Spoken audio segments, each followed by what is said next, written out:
Hey, what's going on, everybody? Welcome back to another episode of the JT Effect. I have my main man back again. By popular demand, you guys demanded that he comes back, and I'm more than happy to bring him back. Frank W. Johnson, so glad to have you here, man. How you feeling? I mean, I made it through another week. I haven't shot anybody. I haven't gotten a fight in this week, so it's been an interesting week though. But I'm okay. I'm okay.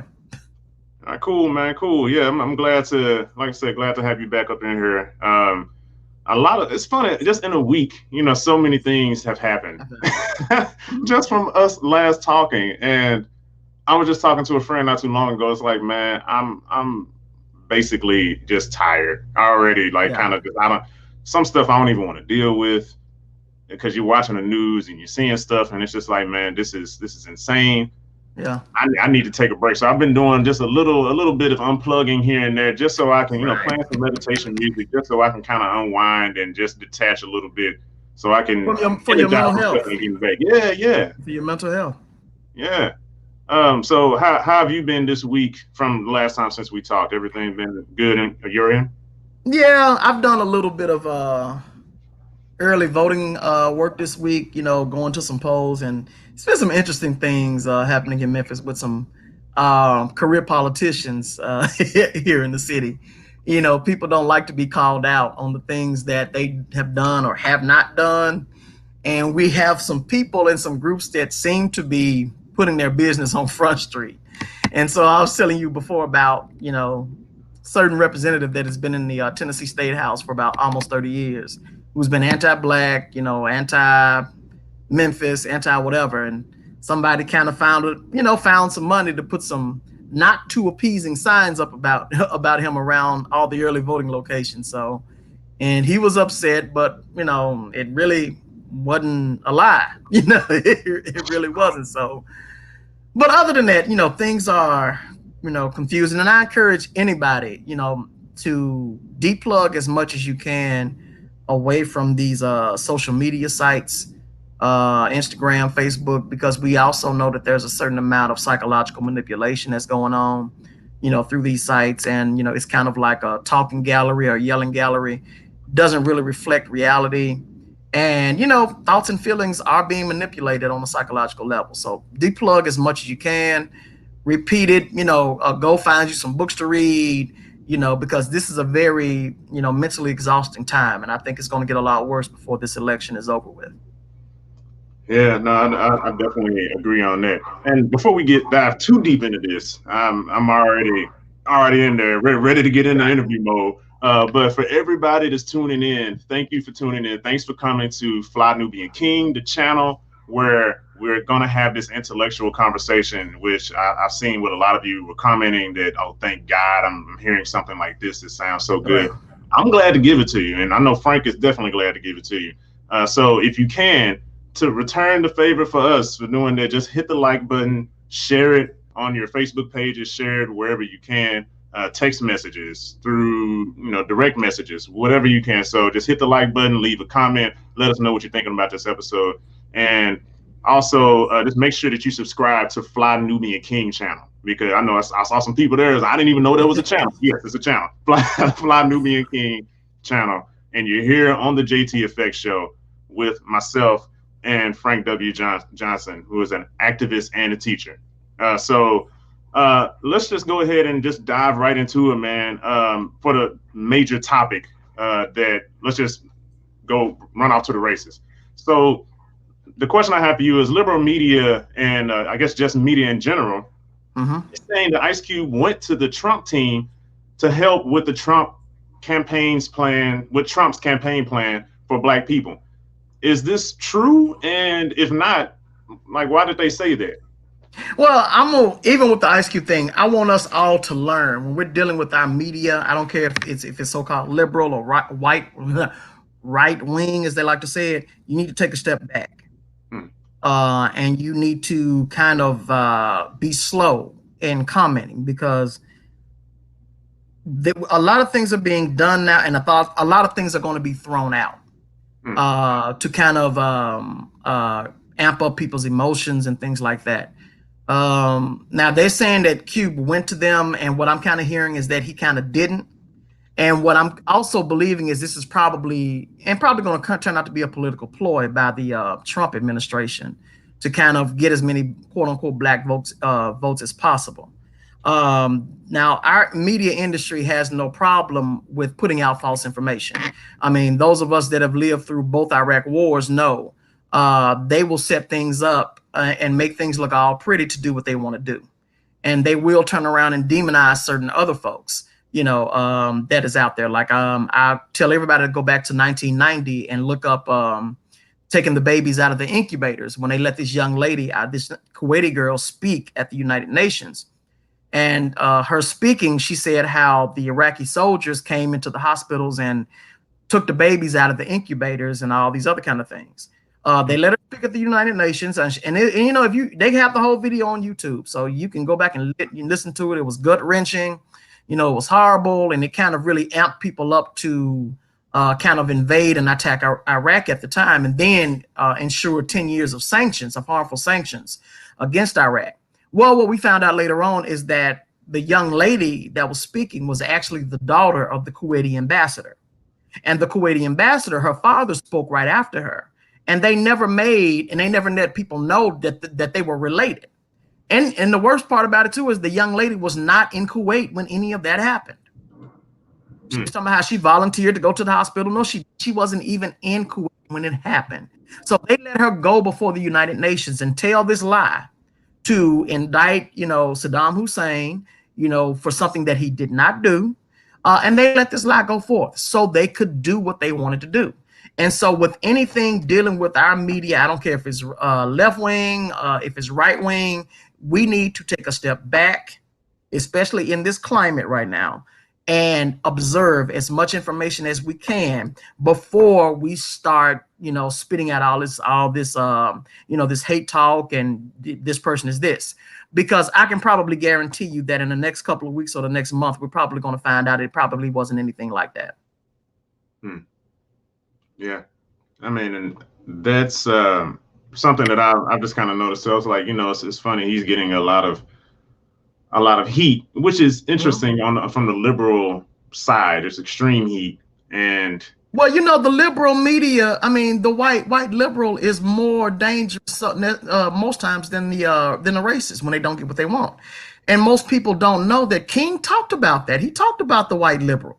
The white liberal doesn't, King said that they don't really want justice. They just want it to be quiet. They don't want to be disturbed by those problems. The same stuff that we were dealing with then, we're dealing with now. You got those nice, friendly white liberals, and they don't want equality. They just want you to be quiet. And when they get up and this is the thing with black people. We are always expected to go along with whatever they throw out. If we got to attack another country, we're supposed to be on board for it. Everything that they want, we're supposed to be for. But when it comes to our issues, then we get question marks and we get, oh, you need to be quiet. You need to be silent. You need to be nice. We're always expected to go along. And when we don't go along, even with King, LB Lyndon Baines Johnson passed all these acts. But when it was time for him to come up for re-election, he wanted King to come out politically for him. And King told him no. King said, you didn't pass these acts as a favor to me. You passed these acts because it was the right thing to do. When he did that to King, when King did that to him, he took away King's invitation to the White House. He took away King's FBI protection. So he basically set it up for King to be assassinated. And see, that's the little story about the white liberal that most people don't like to talk about. Lyndon Baines Johnson himself was a horrible racist. But the attitude in the country, and this is what I say about being in the streets, is so important. Because you had such a fire from underneath, from regular people, and I'm sorry, it's a gnat or something you're flying around, but a fire from underneath that was not going to go home, that was not going to sit on their couches. And that black movement inspired the anti-war movement. It inspired the women's rights movement. That black movement inspired all these other movements. So you had all of this going on. So guess what? Lyndon Baines Johnson really didn't have a choice if he wanted this country to exist. But when he couldn't use it, this so-called good liberal white man turned against King. And didn't waste any time. King's standing among white America was not good when he was killed. And so again, what are we talking about now? Liberal media. Liberal media is controlled by the same corporate forces that the right-wing media is controlled by. And they're going to protect the narratives by any means necessary.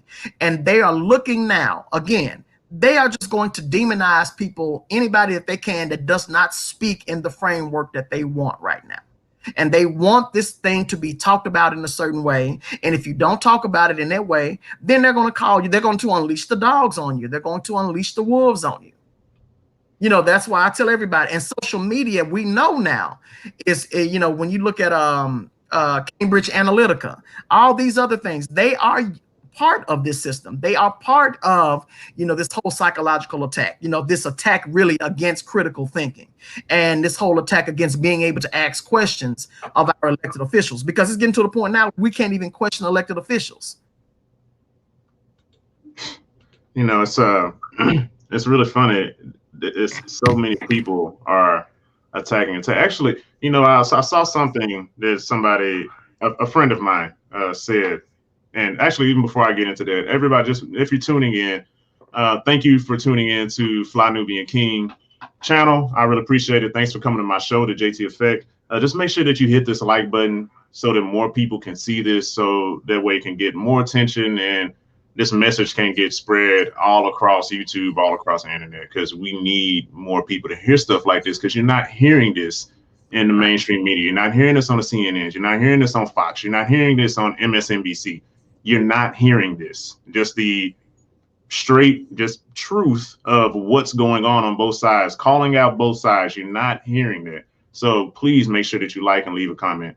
And for Frank, so what basically what I was saying, like I had a friend, I posted something about Ice Cube that he put up. He put up that you know, every time he tried to make a move, when he got on a bus to go to school, he was called a sellout from his friends. When he quit gangbanging to become a rapper, he was called a sellout. When he left NWA to start his own group, I mean, go solo. Sorry, he was called a sellout. When he left rapping, he didn't really leave rapping, but he went to acting, you know, from rapping. Then he was called a sellout. Then once he started his own league, he was called a sellout. So he was just saying, like, you know, I'm basically, no matter what you do, when you're kind of ahead of the curve, and he didn't say that, but this is me, but when you're ahead of the curve, you're kind of going to be called out anyway. And somebody that typically we kind of agree on a few, majority of the things, but she commented saying that, you know, he made it about himself, and, you know, he's only looking out for himself. So to that, I guess I just asked, is Ice Cube only looking out for himself in this situation? Well, I mean, one of the things too, again, we need to go back to is we live in a celebrity obsessed culture. Mm-hmm. And I think we need to be mindful of that too, because really activists, local activists and stuff like that have been putting plans together for years, you know. And so why is it that so much attention is given to what Cube is saying versus the people that are out there in the streets every day putting together policy and fighting against this thing, that don't have money in their pockets, that don't have that? Now, that being said, I mean, I think, you know, on that level, Cube is right, you know, because every time you do try to make these moves, they are going to call you certain things. And every time, even with him leaving NWA, what even Dre said this. I think Dre said, you know, we were talking about Cube for leaving NWA, and then a few years later, Dre was doing the same thing. You know, and so one of the things that this country loves is the echo chamber. You know, we listen to the people that screaming the loudest and we go along with it without thinking first, you know. And also, and remember, that type of thinking and those types of actions can be manipulated. And so when we get up and we see people, they're gaslighting us. You know, I haven't looked at Cube's plan. I don't know if Cube was thinking for himself or whatever, but I'm not going to say that because I don't think that he was. You know, I think that he is at a point, you know, and I think a lot of other people, Black people, are at a point in this country where we're tired of doing this dance. Like I told you last week, last year when black people were up here questioning Joe Biden's record and Kamala Harris's record and Cory Booker's record, and not just their records, but everybody's records up there. I thought it was a beautiful thing, because what that was telling me was that now we're not going to do the dance. We're not going to let them kind of like football cheer us out of our own questions and out of our own opinions. But again, what happened? That loudspeaker, the plants were put in, and everybody starts screaming this one thing. And if you're not screaming along with that, then you're going to be ostracized. You're going to be put out.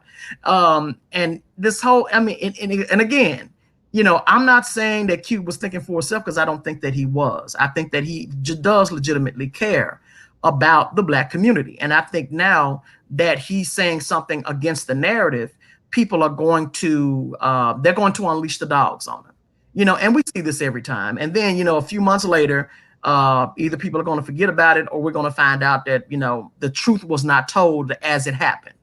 Because I think that if Cube would have just been meeting with the Trump administration, they would have televised that.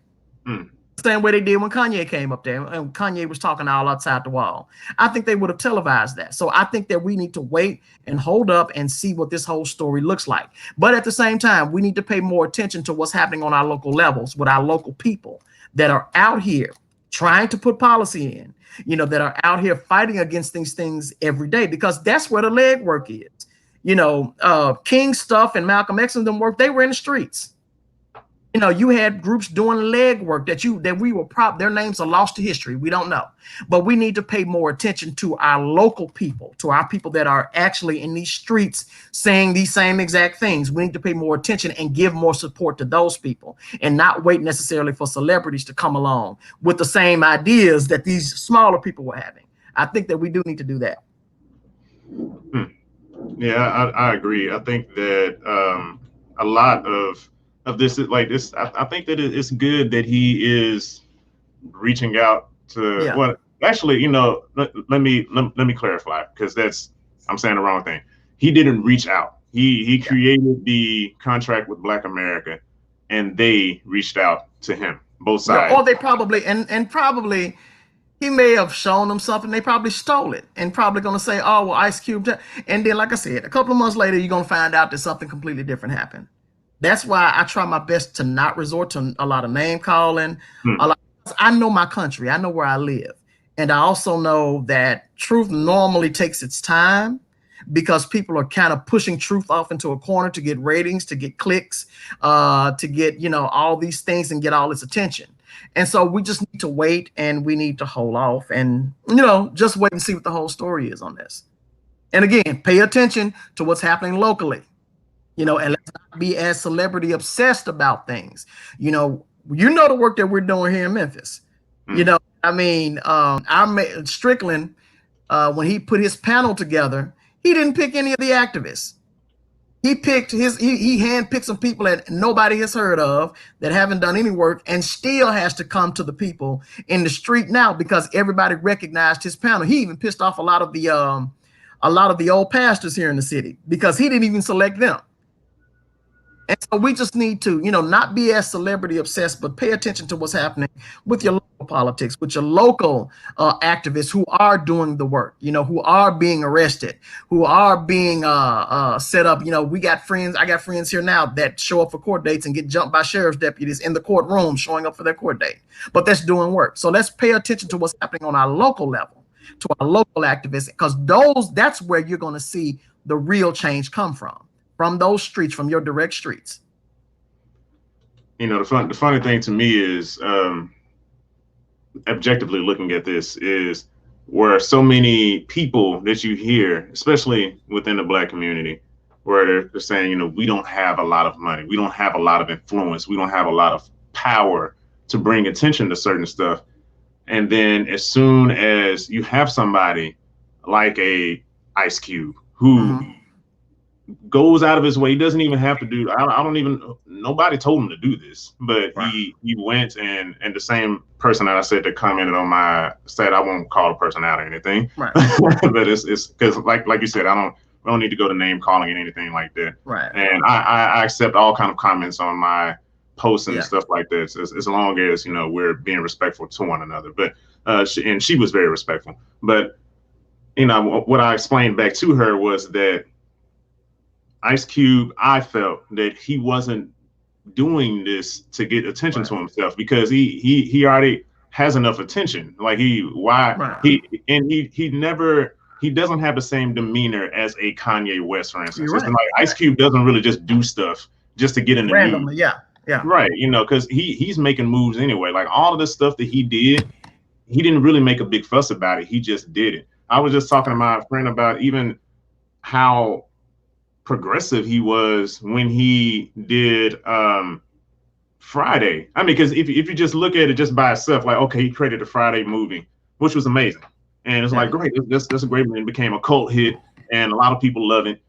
And it's amazing. But then after that, he created a franchise, which I have not heard of a rapper doing that before.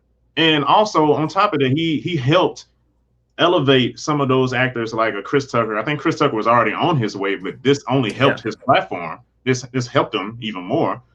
John Witherspoon, which John Witherspoon was funny, but next thing you know, he became Pops. You know, everybody loved Pops. So he just elevated a lot of these people. And it's not even that I never heard any of these people talk bad about him. I never heard them say anything. I hated working with Cube. I never heard anything like that. So that goes back to, I think, something that you were saying a while ago, like everything does not require your opinion. When you said the first time we interviewed, it doesn't require your opinion. Let's look at the facts. The fact is that Ice Cube has been working and always, he's in a sense been a visionary. You know, he's been doing stuff ahead of time. People always kind of trashing him, but then after a few, oh man, yeah, that's what's up that he did that. That's cool that he did that. Oh, okay, I see why he did that. But during the time, he's always kind of just slightly getting beat over the head. Why are you doing that? Why are you doing this? Well, this is the thing that somebody said. Why is it that we as regular people don't think that we have power? Because we do have power. But the thing is that we don't want to organize people. We don't want to get out here. We have been so conditioned to think that we can only let celebrities speak for us, that we can only change things through voting. That is not the history of this country. We do have a power, but it's going to require that people get up off their couch. It's going to require that people go out and talk to people that they don't normally talk to. And then when you talk to these people, you don't come at these people in a condescending manner. Learn how to listen, learn how to step out of your beliefs. That has really that's really the biggest thing that has destroyed us. And I'm dealing with that now. You know, and with my community work in the neighborhood that I grew up in, you know, I didn't know that there was this division, you know, from the people up the street that have a little bit more square footage in their house. These are Black people. You know, I'm learning now these attitudes that they've had towards us, you know, for years.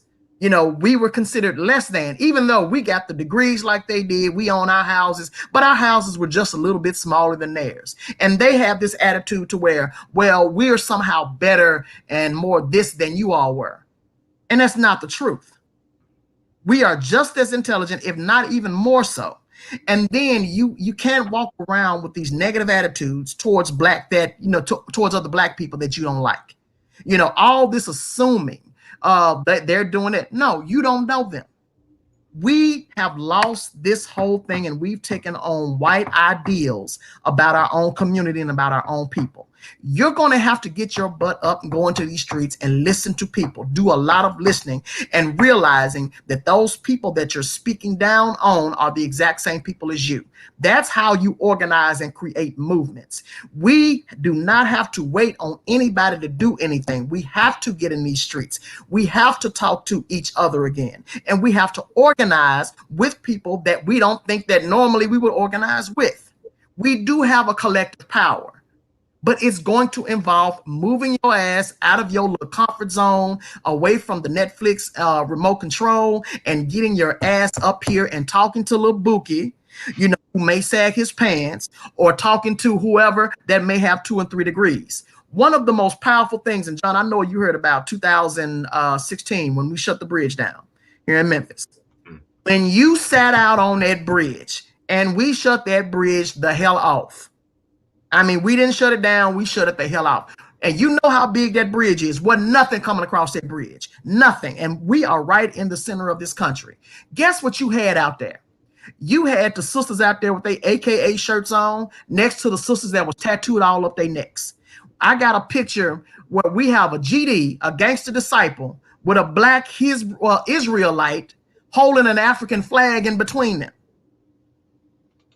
And when you saw that, you saw exactly the power that we as Black people have. The only thing is that we have not been wanting to get out there and organize it. And you know who put this stuff together? Some of my little old folks from South Memphis. My homeboy Keedron, that does not have a degree to his name, but he cares about Black folk. He cares about people that are downtrodden. We have power, but it's not Facebook. It's not going to be through Facebook. It's going to be in the streets with your feet walking. And when you start doing that, guess what? You ain't got to worry about what a celebrity says. You don't have to worry about what a politician says, because they're going to have to respond to you. Guess what? Those people came out on that bridge that night to talk to us. They sure in the hell did. Why? Because we had a collective power out there that took legwork. It took legwork to put that together. And we've just gotten so complacent. You know, we have to wait on the celeb. No, you don't. The celebrities will respond when you start moving. How many celebrities were involved with this Breonna Taylor movement? How many? When they showed up to that police officer's house. Even now, those people have not left those streets up there in Louisville. And look what we found out. Look what we found out. And you don't see celebrities up in there, do you? Nobody was waiting for Ice Cube to come do anything. Nobody was waiting for anybody. They said, we are going to do this ourselves, because Breonna was one of us. Breonna was one of us. That was the people moving right there. And that's what they fear. That's what they're going to fear. All this stuff with George Floyd, that was community pushing that. And then not falling for the celebrity. Not, oh, they got to come in and speak. No, they don't.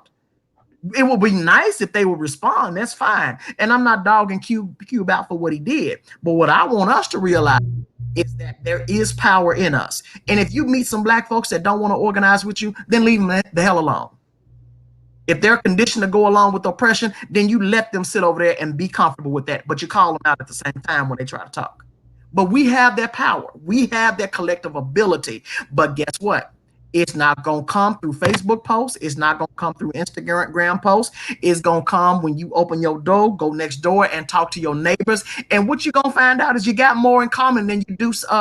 You got more in common than anything else. And that's what it's going to take. That's what it's going to take. Yeah, it's funny. Even going back to just that celebrity thing, it's well, not even really celebrity. I was listening to David Banner the other day, and he mentioned that he said it's really funny, something that he doesn't still trying to understand. He was like the people, for instance, and I think he was referring to Ice Cube, but he was saying that the people who go out of their way, that they don't have to do some of the things that they do, and they step up and they are fighting the hardest for us. We fight against them. Yeah, you know, we tear them down, and we get mad at them, and then we end up losing. So you want, in a sense, if you want somebody to speak up for you and somebody to say something for you, as soon as you have somebody that's trying to do that now, then you tell them to shut up and sit down. And it's just like, so what is it like? What do we want? And instead of, I mean, don't get me wrong, like you need different people doing different things. I'm not saying that there's just one solution for everything, you know, because as much as you had the face for movements like Martin Luther King and Malcolm X, you also had the people, just like you were talking about, who were in the streets, the unsung women, plenty of unsung women who were really going out there and getting beat up and protesting and getting arrested, unsung men who were out there with them, getting beat up and protesting and all this stuff and boycotting all of this stuff. You don't really hear about them, but it wasn't just Malcolm X and Martin Luther King. It was a movement of A people movement of people. behind them, because you can't do it by yourself. It's not just one person who's going to save us. Same thing like Cube isn't going to save us by himself. He needs the people behind him, as well as the Tamika Mallory's, as well as the Sean King, as well as even like Boyce Watkins, as well as Dr. Claude Anderson's, even you, Frank W. Jones, like people speaking that typically you don't hear because you're constantly being silenced. But I'm going to speak out because I'm speaking for the people who are constantly complaining about these things, but they're not being heard. So you're right. Also, let's look at too. When we talk about those people back then too, they talked about them too. One of the a few years ago, I was at a lecture with Aubrey Hendricks. He wrote this wonderful book, if you don't know it, called Politics of Jesus. Phenomenal book. But there was a young lady in the crowd, and she spoke, and she said how her father was a pastor. All his life he was a pastor, and she was shaken by the book. She was shaken by, how they called, they were talking about Jesus basically as this rebel, who spoke out against the power structure.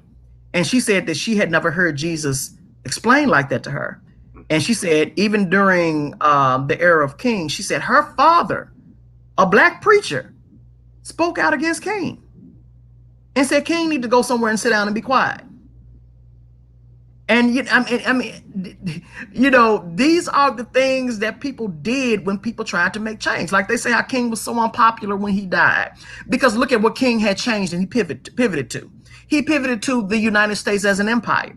He talked about the war in Vietnam, how you're sending poor black people and poor white people to another country to kill other poor people.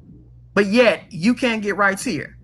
All of the liberal establishment and their black puppets turned against King, turned against him. Oh, they said they called King a communist. They called him any name they could call. And see, when you call somebody a communist, then that's just like calling them a terrorist now. Like Gore Vidal says, we have an enemy of the month club. We have a new word that we can call people, every year, every decade. And so they hated these people. King, my daddy would tell me about him working at the post office, and he said how one of his coworkers said, I wish King would shut the hell up and go home so I can work my job. Black folk. Read, oh God, I can't think of this name now, but Our Kind of People. It's the story of the black middle classes in different cities like Memphis, Atlanta, and a couple of other places. One of the things that this guy says about his grandmother, how his grandmother would say while all that was going on with King, them talking about all them nappy heads up there making noise again. This is the black middle class. This is the black bourgeoisie who didn't want to be involved with it too, that they hated King. Now, King was black bourgeoisie himself. But these people, these black people, could not stand it. They spoke out against all of these people that we look up to now. And they'll come out and say how they love King. No, they didn't. No, they didn't. You know who loved King? The ones who we would consider Lil Book and them now. That's who King rode for. And those are the ones that rode for him. I read where King, when he would actually go and visit Medgar Evers, when he went down there, Medgar Evers would, his brother, would provide security for King. And guess what? From what I'm told, Medgar Evers' brother was a pimp. And so we have to dispel a lot of this foolishness. These people did not support, these people that we love today. And so guess what they're going to do now? They're going to speak out against it now, because guess what? They are comfortable with the way things are until it happens to them. See, that's something I've learned too. Back when Mike Brown was killed, I have a good friend that I've known since U of M. He was talking about, well, what if Mike Brown just got on the sidewalk? What if Sandra Bland would have just done this? What if so-and-so would have done that? Maybe we should just look at ourselves as people. But yet a few months later, he has this new $1,000 Harley that he's riding around on Midtown. And guess what happens? The police take him off his bike, put him on the curb like he was a common criminal, treat him exactly how Mike Brown and Sandra Bland were treated. And then all of a sudden, his whole stance changed. Now we need to stand up, because they doing folks like that. But why couldn't you stand up for Mike Brown a few months before, or Sandra Bland a few months before? But you think that you're insulated from this. but you're not. And see, again, that's what goes into what I sent you about Chris Hedges, about the delusion, the illusion of safety, the illusion that this system is going to protect us, and it's not. But we have always had those people. We have always had those naysayers, and they were black that spoke out against us saying stuff. We're gonna see a lot more. We saw it in 2014. We saw it back when Obama was in office. Look at how everybody turned against Cornel West. Look how everybody did that. And I'm sitting up here screaming like Cornel West is telling us the truth. But everybody, all of the in folk, the in black folks turned against him when he told us the truth. And we have to understand when we're dealing with these offices, we have to understand that climb to political power, that's not this sweet and rosy road. There's corruption in that. You know, these offices and stuff, they murdered people. You know, and I mean, and it just is what it is. You're going to just have these people that are comfortable with only doing certain things, or they're comfortable with injustice. You know, it's just, this is what has always happened. And we have to just keep going even through that. You know, the naysayers, we've had the naysayers here. We got black preachers calling us for that. When we shut down the bridge, we had a preacher here call us demonic. And you know which preacher I'm talking about too, John, you know, with the Statue of Liberty in front of his church. He called Black Lives Matter. He called the protest, us shutting down the bridge. He said we were demonic. A black preacher. So, you know, Stockholm Syndrome is real. You know, the bullying in this country is real. And that's just what we're going to have to expect. And it's not new. It's not new. It's been here. Ida B. Wells was a black middle-class bourgeoisie. And she was of the opinion, too, that if you just left white folks alone, they wouldn't bother us until People's Grocery. She knew the honor, the Moss brothers. She knew them. And the Moss brothers hadn't done anything but open a grocery store in South Memphis. And their store just so happened to be more successful than the white one. And what happened? The white people came, and now when the white people came for them, they were ready. They had their guns and they ran the white people off. But who did they send in? The police. The police disarmed them, took them to jail, allowed the mobsters to come in, take them out the back door and lynch them. That's what radicalized Ida B. Wells.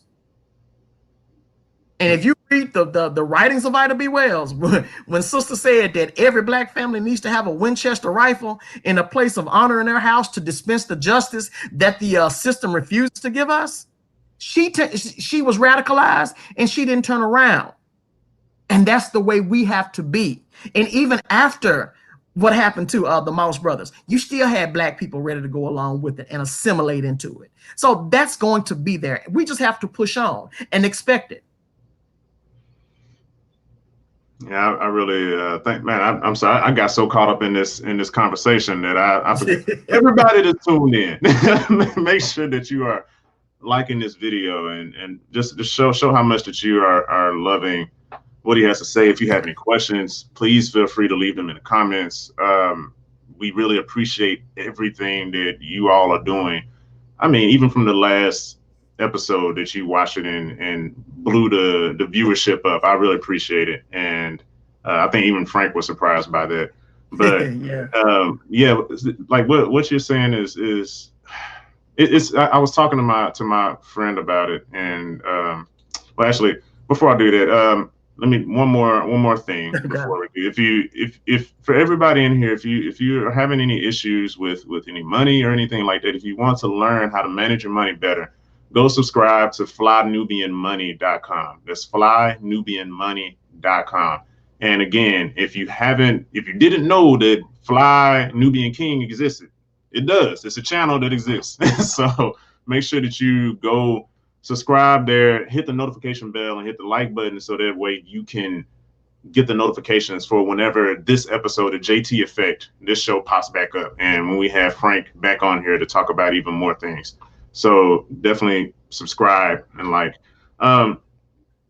Everything that you were just saying, Frank, is it. I was talking to my best friend about this the other day, and I was talking with him about, as I was reading, like, for instance, the Powernomics book, and the more that I'm learning, the more it's like the more freeing It is. I'm becoming like, oh man, feel like I'm becoming more enlightened and everything, but also I'm realizing just how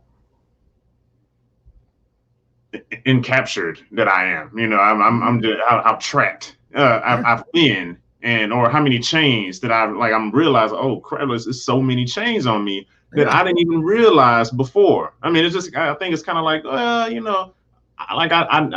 know there's some chains, but I didn't realize how many traps that are set, and just to keep us, held back. And it was kind of not defeating. I didn't feel defeated, but it's just kind of a little tiring, because it's like, man, it's like I feel good, but also I feel like, oh wow, like slightly overwhelmed, because it's just like, now that I think my best friend basically put it in the best way. Like, now that you're not ignorant of it anymore, it's hard to stay ignorant. So it's hard to get back into that ignorance. You quoted that Baldwin quote last week about to be, somewhat to be black and to be somewhat semi-conscious is almost being a constant state of rage.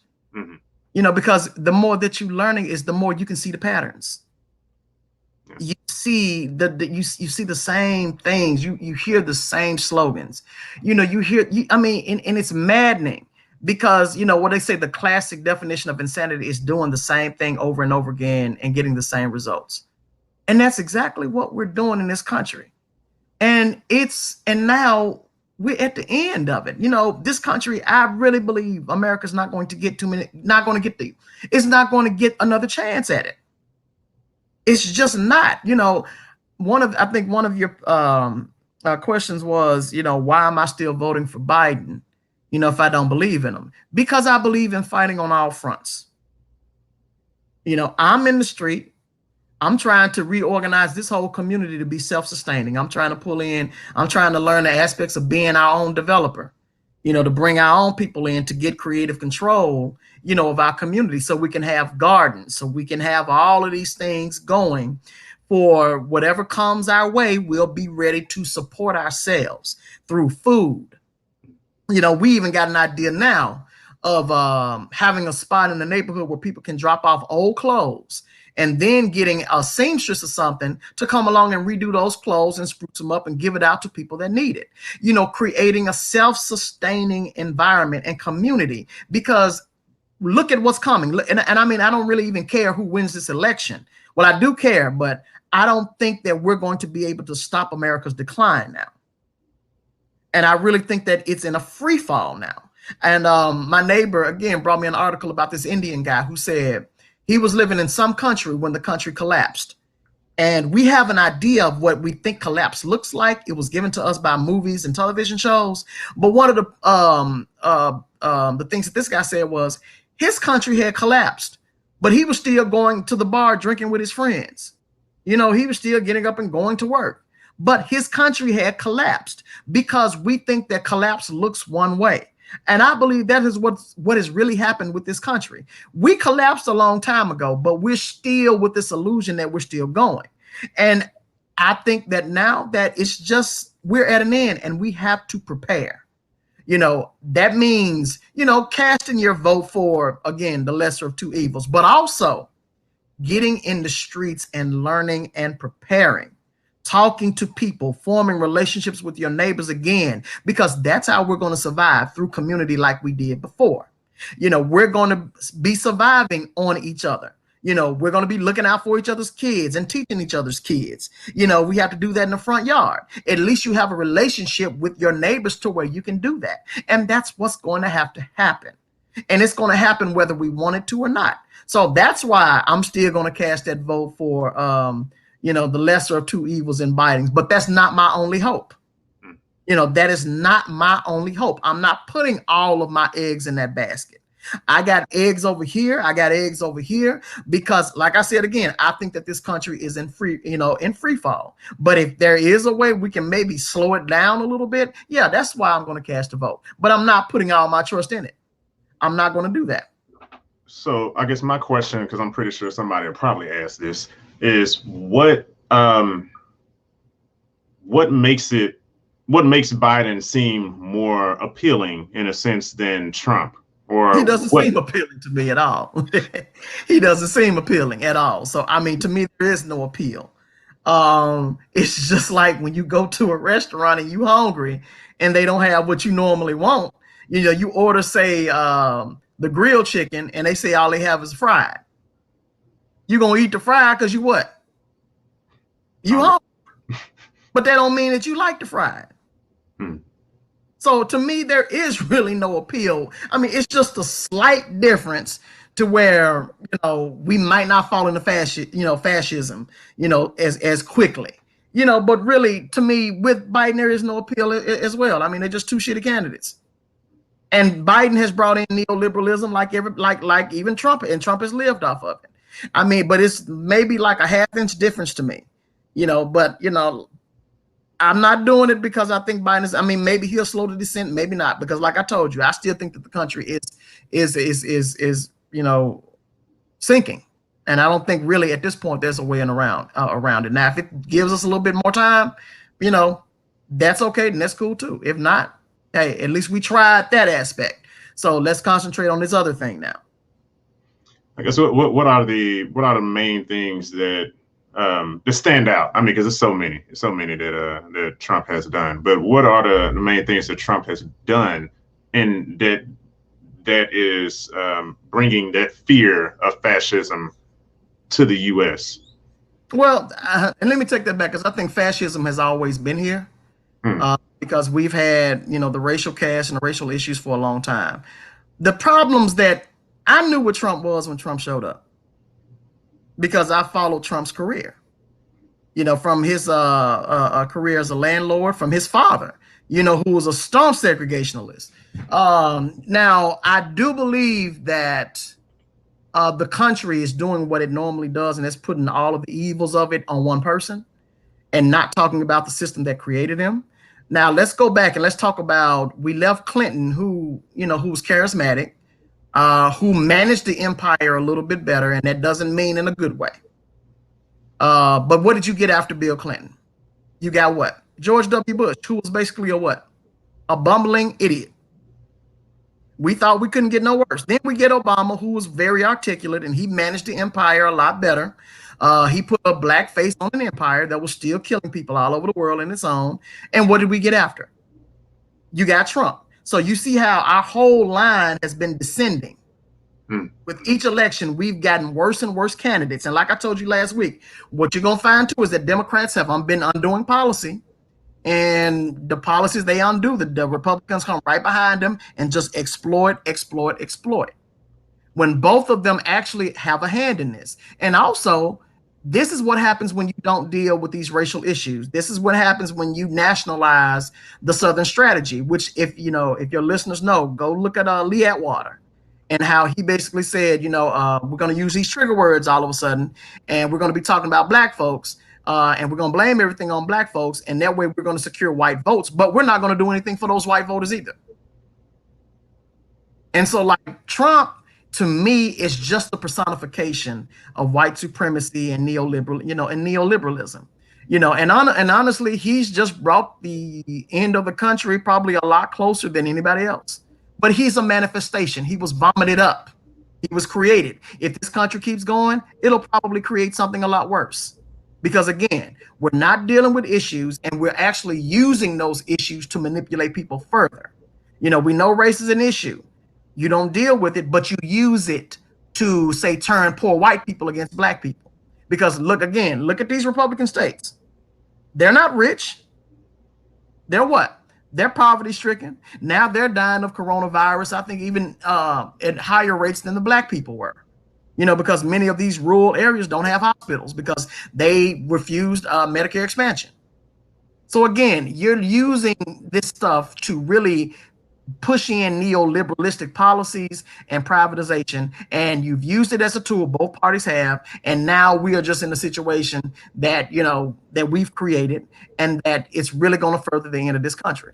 But to me, Trump is just a manifestation. He didn't fall out of the sky, and I really wish people would stop acting like he just fell out of the sky. You know, he was swept to power on insecurity. He was swept to power on fear. But this country uses fear all the time to get what it wants. Yeah, I mean, even the whole Democratic push to getting Biden in is like, he's not Trump. He's not Trump. And it's this Yeah, fear. and nothing else. Yeah, and there's It's fear. nothing else. But that was the same thing that they used last time. Remember? Hey, nobody but Trump. But you also remember this: anybody but Bush. Yeah. And we've been going on this, like Chris Hedges said. We're talking about stuff like we're voting for people. We've been voting for people saying stuff like that might be somebody I want to have a drink with, versus looking at the policy and the policies that we want and that we need now. Even Joe Biden and them are not going to do. We're going to have to force them, but any great change is going to have to be forced by the people anyway. But again, this is what we've been doing and being manipulated in the last 30 or 40 years. And this is where we have come to. This didn't happen overnight. And it didn't, again, Trump didn't fall out the sky. Actually, I want to go ahead and just go to that clip of what Frank is talking about with Chris Hedges. So everybody tune in and take a listen to this. Now, we should make it clear to our viewers, why you're concerned about this. I mean, the book's subtitle, this is the end of literacy. You think a lot of this illusion creates almost magical thinking, delusional thinking and we've lost our capacity in some ways to discern reality. Right. And I think societies that lose that capacity to separate illusion from reality die. Because if you are making judgments about yourself and the direction of your society based on illusions, you're not operating in a reality-based universe, and the consequences of that are catastrophic. There are seismic changes that that the United States is undergoing, and the culture at large is undergoing, with the collapse of globalization, the destruction of personal wealth. We in the United States have added to it tremendous debt, which we can never repay now in terms of commitments and loans and guarantees into the trillions, over $12 trillion. We are borrowing to sustain an empire that we can no longer afford. We are borrowing to sustain a lifestyle that we can no longer afford. I mean, real wages in the United States have declined since 1973, and people sustain their lifestyle through credit. Well, that is all, of course, drying up. Banks, although they've been bailed out by the taxpayers, are not giving credit anymore. And yet, we believe that it's all going to come back. We believe that we are still the most powerful and the most virtuous nation on the planet. And that incapacity to grasp the severe new limitations that we are about to face, the destruction of our financial system has left us clinging to fantasy, to magical thinking. What we're in essence trying to do is borrow our way back to a bubble economy of 2006. And the danger of that is that when you believe, and this is just across popular culture, that if you just dig deep enough within yourself, if you find that inner strength and fortitude, if you grasp that you are truly exceptional, you can have everything you want. That's very, very powerful. So basically, just like we're in this illusion that things are going great when actually, just like you said, we've been going down with Clinton, then to Bush, then Obama. Let's not leave Ronald Reagan out of this too, because Ronald Reagan. Oh my God! And I lived through, and imagine.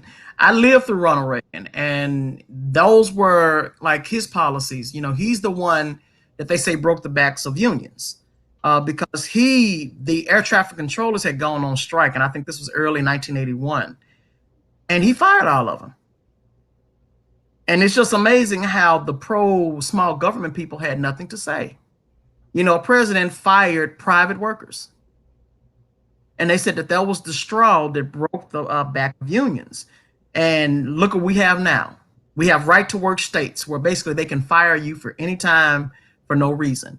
And these bills are being written by ALEC. They're being written by corporations and being given to representatives to push forth. That's what Stand Your Ground is. It's an ALEC bill, that helped to increase weapon sales. This is what we've been doing. They have systematically taken away. and especially we as Black people have never really had much as far as protections in this country, but the few that we've had, as soon as we were awarded those, they attacked them and took them away. In the 1980s, we saw the first offshoring of jobs. And those jobs were Black jobs, Black warehouse and factory jobs. Those were the ones that were sent first. And that's why, it was timed, the timing was incredible, because just as you're doing this, you saw the pushing of crack cocaine into our communities, which was directly linked to the Iran-Contra affair. We say Iran-Contra, but it was actually connected to the Contras, I think, in South America. Freeway Rick Ross, the rapper, had the same contact person for trafficking cocaine as Oliver North, who was a government representative. And Oliver went on to, have a show on Fox News. He just recently, I think last year before last, stepped down as head of the NRA. And he had a felony on his record too, just like Rick Ross did. But who did time? Rick Ross did. And there was a direct connection in between that and crack cocaine in our communities. But look what happened before. You offshored all of these jobs. You put people in, we fell into a recession. It hit Black communities harder. And so a lot of these Black people just said, well, you know what? If that means selling cocaine, then that's what I'm going to do, or crack cocaine. And then what did you see then? Well, we saw the arrival or the arising of the private prison industry in the 1980s. So you had mandatory minimums, RICO laws, all these things began to be put, imposed upon Black communities. And that's the reason why, like, even with the crime bill of 1994, I say again, that was a corporate giveaway, because an industry, the private prison industry, was booming at the time. And for the last 30 or 40 years, bills that have been passed have not been passed to protect the public. These bills have been passed as corporate giveaways, because if you remember, you had the crime bill. Right before that, you had NAFTA, which further offshored our jobs and sent them to China. And notice how now we don't talk about how we sent the jobs to China. We talk about China is doing something wrong to us. But we shipped the jobs. We gave China the jobs, all because corporations did not want to pay people. That's all it was. And so, like I said, this spiraled downward. In the 1980s, things were not as expensive. I mean, you paid, 85 cents per gallon for gas. And I remember this. I remember how, we have been going through inflation for the last 30 years and nobody's been talking about it, because you really can't say inflation on news now. And that's where your dollar is more and more worthless. That's why things seem to be more expensive now. I told John, I think I told you, when I started at U of M, my tuition was $1,090. You could pay your tuition with one grant from the state of Tennessee. By the time I left U of M in 2000, the tuition had quadrupled. And so we have been playing this downward spiral for the last 30 and 40 years. And it's always been more harmful to Black folks. But again, we have been spiraling downward for the basically since the end of the 1960s. And it's funny, I remember when I went to college, it was expensive, but I had my scholarship, right? So, and to back up what you were saying, every year it kept going up. Mm-hmm. And I was just sitting there thinking, the amount that it was going up. And I saw then, I said, man, by the time that I have kids, college is just going to be ridiculously expensive. It's not going to be affordable. Yeah, and you just think about, too, we went to U of M. U of M is still relatively cheap. You just think about some of these other schools like your Vanderbilts and stuff in Nashville, or your Ole Misses and these upper echelon colleges. I mean, they were already, I think, Harvard, people are questioning now. I think there's Harvard or Yale, or one of those schools they're going to school online, but they still have to pay $50,000. And see, again, this is what has been happening. And what does that ends up saddling us with what? With debt. But the jobs are not there like they were. 30 years ago, a warehouse job in Memphis paid you well. It paid you well. But what did we do with those? Okay, so now they've been outsourced to temp agencies. No benefits. And then Tennessee is a right to work state now. So guess what? They can fire you as they choose to. You remember how we used to say how they'll never fire teachers. What do we got now? Teachers are low paid, and they can be fired just like that now too. This is what has been happening. And so again, this is a consequence of this corporatization, this neoliberalistic policy, letting rich people do everything, because that's what Reagan pushed. Reaganomics, trickle down. Give everything to rich people and let them run everything. And we see how that's not even true. That's nowhere near being true. And they have decimated this country. And because Black people, we are always the most vulnerable. We got hit first. We got hit in the 1980s. And you even notice how when crystal meth became a thing in the early 2000s, how all of a sudden then there was a big push to kind of reform drug sentencing laws. Why? Because now it was hitting white people. It was hitting white people. I'm sorry, this gnat just keep flying around in here. But this country has been on a downward spiral. You know, and it just kills me how people act so shocked now when it happens. We've been, you know, we talk about how great the 90s were. Only thing we did in the 90s were refinance our houses for more credit and more debt. My daddy got extension put on this house, he paid out of pocket. Now you can't do that. You got to go take out a loan. You got to take on more debt. And so it's a downward spiral. People are desperate.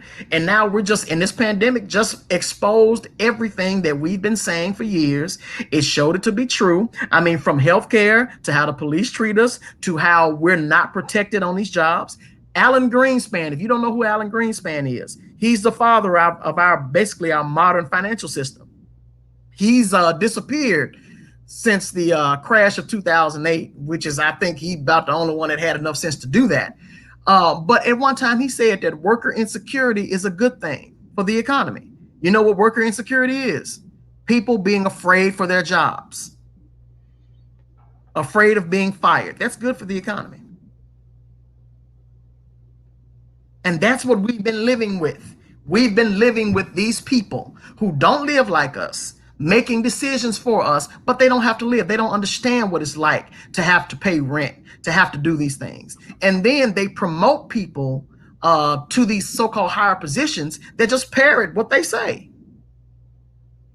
And I mean, like, this is not, and so people get more and more desperate. And as these things happen, you start seeing demigods like a Trump, like a Rush Limbaugh. Because I remember living in the 90s and just listening to the mess that was coming out of Rush Limbaugh's mouth. It was god awful. And then, like, we're talking about armed white militias now. We were talking about this in the early 90s. It was an up and coming thing in the early 90s about these armed militias out in Michigan and these other different places. And look now, what do you see? The desperation has become so great that this is what people are resorting to.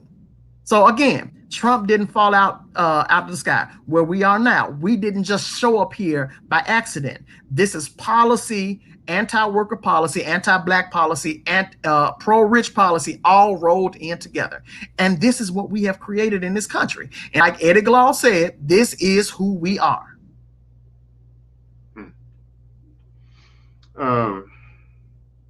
So from what you were saying, going back to Trump, well, before we get into this question, again, everybody, if you can, please like the video.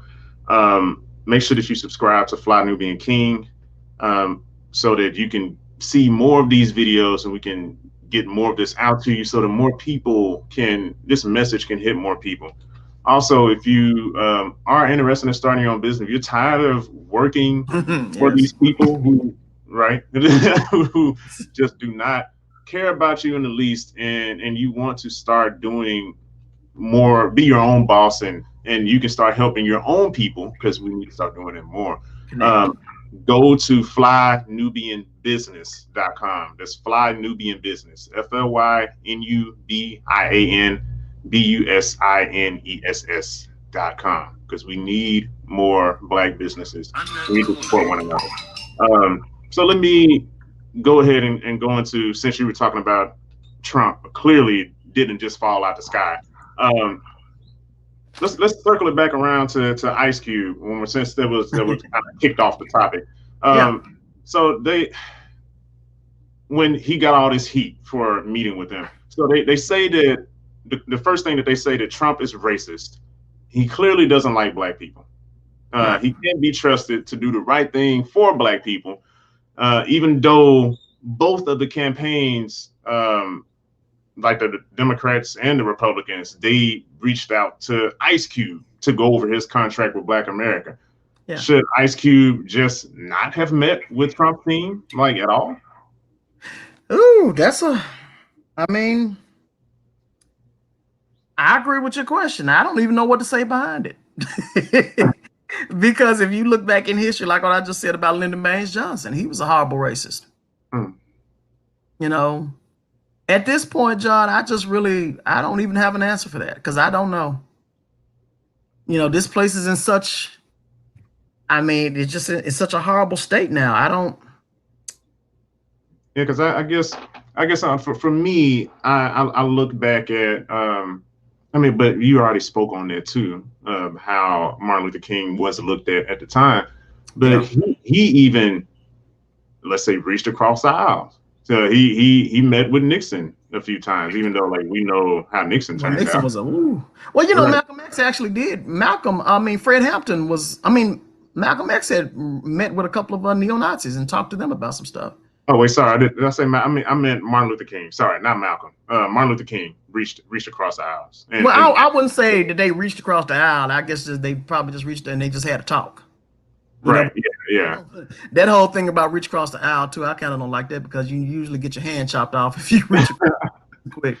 And I think I think they, and like Fred Hampton was going to see people in Appalachia and things like that. So one of the craziest things about all of this is when I said about forming coalitions.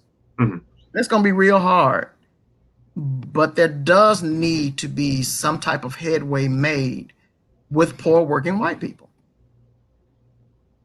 Now, I'm not saying that I'm going to be the one to do it because, like, it's some Black people, in my opinion, have always looked out for everybody. When it came to our movements, we look out for everybody, and then we're not given that same courtesy. But there does need to be some type of true coalitions between working class Black people, and poor working class whites. Because we're not gaining from this system. And one of the things that I've learned too is, like, they've done it to Black people so long, people start accepting it.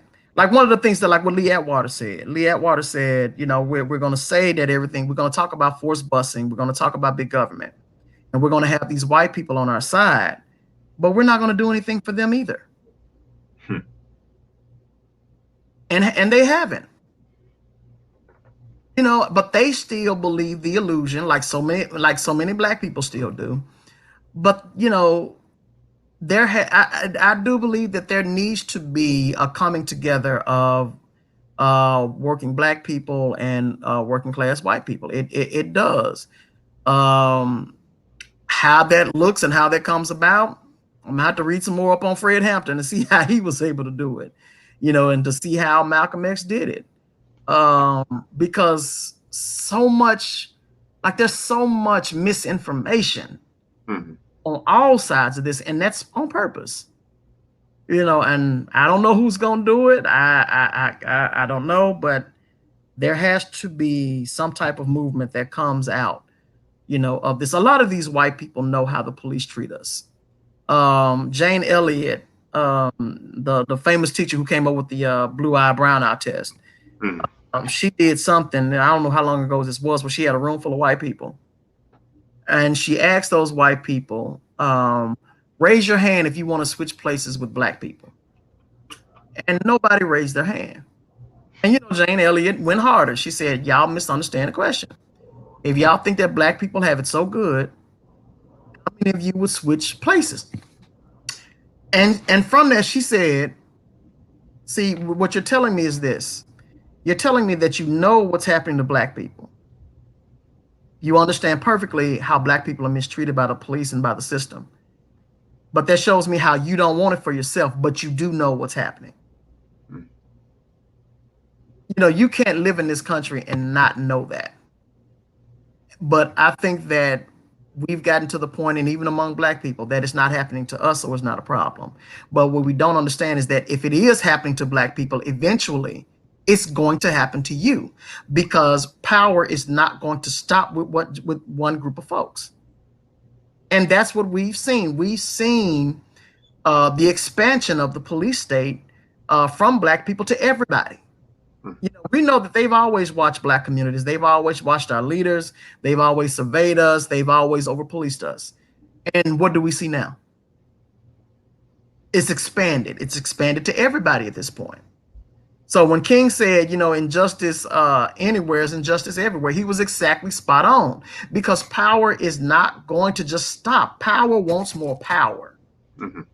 It wants more, it wants to consume and take. So if they're getting you out there in California, it's only, and I don't say anything about it, it's only a matter of time before they come to Memphis. And Memphis, most people don't know this, we get a lot of the experimental police surveillance technology before it's implemented nationwide.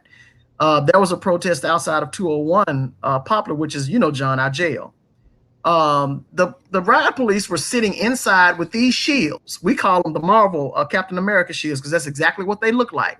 The shields were tasers. So instead of using the taser gun now, all they have to do is touch you with the shield to tase you. I'll send you the picture of this, John. It's fun. This is the experimental technology that comes to Memphis first before it's implemented nationwide. So when we have these, you know, your Bill Bars and all of them show up in Memphis randomly, this is why they're showing up. And I'll show you the picture. Like, it looks like a Captain America shield. And they were sitting there like this with the shields up, ready to go outside. And all they had to do was touch you with that shield, and you were going to be tased. Man, it's it's funny that these things, they happen, but just like you said, like nobody except for like you and other local activists, but they don't talk about it. Even when I was talking about David Banner earlier, David Banner said that, you know, and there's a lot of people who, you know, get on these activists for making money, but for activism doesn't pay. It doesn't pay, and we barely even support the activists. So when we talk about the activists, like, you know, here in Memphis, we've pushed the conversation about police, you know, defunding the police. And even with that piece, they're misrepresenting that, because they know exactly what that means. Our police budgets are, they're just too high. Our police department gets almost half of our city budget, over $300 some million. But yet you go around the corner to the local school, you know, and, you know, you can't even get good laptops for the children. You know, I'm sitting teaching school from books. I mean, this is 2016. I'm using textbooks from 2006. But yet, you know, policemen get taser shields. You know, they have a program called Stingray, where they bring their little white vans in, and it shuts down all of the cell phones in that area. You know, this is the stuff that we can pay for, but yet right outside of my house right now, there's an old couch that's been out there for 3 weeks, and we have trouble having garbage pickups in Memphis right now. But, you know, police get over half of the city budget. And not only do they get over half of the police budgets, but they get protection. I mean, we got a case now, a young man has been in jail, I mean, think 30 some years, and Amy Wyrick, our DA, is fighting the push to actually DNA test this guy. She's fighting completely against it. We got police officers that's taking known criminals on vacations with them, on our dollar, on our dime. They just indicted this police officer after there was a big cry, a detective, where he was caught in Alabama taking this known suspect on a weekend vacation. And it's a push from the public to have him indicted. So they're not only getting more of the budget for our city, but they're also being protected when they do criminal activity. You know, the crazy thing is, out of all the candidates to push, they pushed Joe on the Democratic side, and he doesn't want to do any. He's about police reform, which they've been. No, he's about law and order. Law and order. Decades, yeah, and he's not talking about ending qualified immunity, which you know, and he's not also about defunding the police. So it's basically you have Trump light, basically. You have, you know, Diet Trump. Yeah, Trump. And look, and Donald- see, John, look, this is where we are in America now. That's why, like I'm telling you, telling your viewers, y'all take as much time away from social media to give your brain and your thoughts a rest, because this shit is crazy. It's not rational. It's not, it makes no sense whatsoever. Even from my standpoint, even me talking about voting for Biden, damn it, it hurts. I'm not gonna get up here and sit up there and say, oh, well, we are just in one of the most fucked up positions you could be in. And that's just it. It's just a fucked up, but see, that's what we have come to. That is what has been pushed for decades upon decades. All of this fooling around, corporatization. Like when Trump talks about and people before, like when Hillary Clinton said we finna do the Asia pivot, and really what that was is they feel the need that China is so much of a threat now that they have to turn and watch China do it. Well, you gave China the damn power, but again, that's where a knowledge of history and memory comes in. China didn't come over here and steal warehouses in the middle of the night. You closed the warehouses here, moved them over there because you didn't want to pay nobody. Now, what China did, China took it and ran with it. They tweaked the system to where it's more beneficial. And now it's like, boom, here we are. And we're not going to go away. But who allowed for this to happen? Who allowed for it? Y'all, they signed these deals. You know, you allowed them to go. You've hollowed out this country. And you think people are just going to go away. You think people are just going to be silent and they're going to die, die quietly. No, they're not going to do that. But while this was going on, what have we seen? We've seen the militarization of our police forces, starting with us in the cocaine and the crack epidemic. When you saw tanks and stuff knocking down people's front doors for a couple of grams of crack, but the whole thing, you didn't say anything about white people using cocaine. So again, you used us as the test subjects to basically create this massive surveillance state. And it was all right when you was doing it to the black folk over there. It's all right because they're all criminal. That's what we're told, right? Black people just criminal. And then, okay, we're so criminal. So you know what? Let's incentivize putting them in jail. Let's find a way to make money off their bodies in jail. That's what the damn crime bill was about. That's really what it was. That's all NAFTA was. That's what the telecom bill was. That's what all of this shit is. It's nothing but a giveaway to corporations to find a way to make money. And then even now, you got these people in jail. And what are we doing now? We're making them make us stuff in jail. So what? So you don't have to pay anything at this point. Some of your customer service calls to your banks and stuff, you're talking to prisoners. And guess what? They don't have to pay them anything. Look at California with the fires, where they had felons out here fighting the fires. And they had to pass a bill to say that they could actually go onto the fire department when they got out. That's the whole thing. You want to move us to a place to where you don't have to pay us for our work. And that's the thing that was pissing me off, man, with when they had all of these prisoners out here fighting the fires. Yes. And it's like it's extremely dangerous for just regular firefighters to do that. And you're gonna send prisoners to go and potentially lose their lives, and they're not getting paid for that. Right.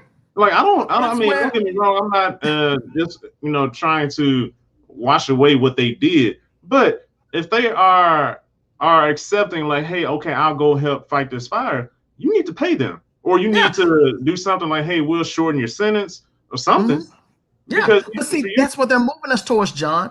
From everything, they want to move you to a place to where they don't have to pay. See, slavery as we know it, it morphed. It didn't go away. If you go back and you look before the Civil War, there were fights with people who didn't want to work for people. They called it wage slavery. You're pimping my body out. You're going to pay me a little bit, and then, you're going to send me on my way. Slavery just evolved. And the way it evolved is first they started with the criminal aspect, the criminal excuse. You know, the 13th, the loophole where, you couldn't be enslaved unless you were a criminal. They use that as a loophole, but they've been expanding it. That's what most people don't understand even now about private prisons. Amy Wyrick, IDA, gets money from what used to be CCA. These institutions require a certain amount of bodies to be in their prisons. Again, that's that infinite growth paradigm where everything has to be more and more every year. So guess what they do? They lobby local governments. They lobby local police departments to make more things criminal so they can put more people in jail. So it's not a matter of, oh, well, it's easier for a black man to go to jail than it is for him to go to college, because it's not hard now to go to jail. Everything is basically an arrestable offense. And when they put your body in that place, in that private prison, and I know this from experience because I was arrested in Cobb County, Georgia in 2008. Learned that Cobb County, Georgia had a privatized jail. I sat in jail for 3 days. Guess what? Guess what my charge was? My license was suspended over a ticket for not wearing my seatbelt. What? Privatized jail in Cobb County, Georgia. There were people in jail for their insurance had expired. They're spending weeks in jail because they can't bail out. But Cobb County, Georgia has a privatized jail. So guess what? Every head that you put in that jail, the state is giving them a certain amount of money to house you. So what do? You make it easier for people to be arrested and to go to jail. And then let me add, Cobb County had an anti-immigration bill that kind of fell in line with that. And so they had this long list of things that you had to do or to prove to even be bailed out of jail. My homeboys came to bail me out of jail. Money in hand. My bail was $1,500. Cash in hand. They couldn't bail me out because they hadn't been residents of Georgia for an entire year. But again, privatized jail. That's all this stuff is. And so you use black people to justify it, and then you expand it. That's why it's so important to fight and stand on black issues. I heard Nina Turner say, if you take care of the black folk in this country, everybody else will be all right, because this is where they start their mess with us. They start their mess with us. And so what you've had is this corporate control, profit making has just expanded, and it's in everything now, from education to healthcare to all things that we can imagine. They're attacking the post office. They've been attacking the post office for 14 years, trying to privatize it. There was a time when post offices, you could get a checking account through the post office as an alternative to banks. But banks didn't like that, so they got their cut, and now FedEx and these other different companies want to privatize the post office. That's why the post office is so weak now. That's why the Democrats had to shut up about that a few months ago. You remember how they were talking about how Trump was destroying the post office? So people actually went and pulled the bill from 2006. I think it was the Post Office Modernization Act.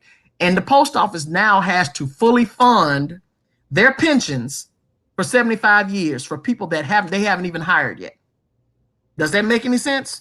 No, because it's not supposed to. What it's meant to do is to destroy the post office, and then one of their competitors, a private company, can step in and say, oh, well, you know what? Let's provide these services now. But guess what they're going to do? They're going to shoot the price up. So instead of paying, 35 cents to mail a letter now, you're going to be paying $5.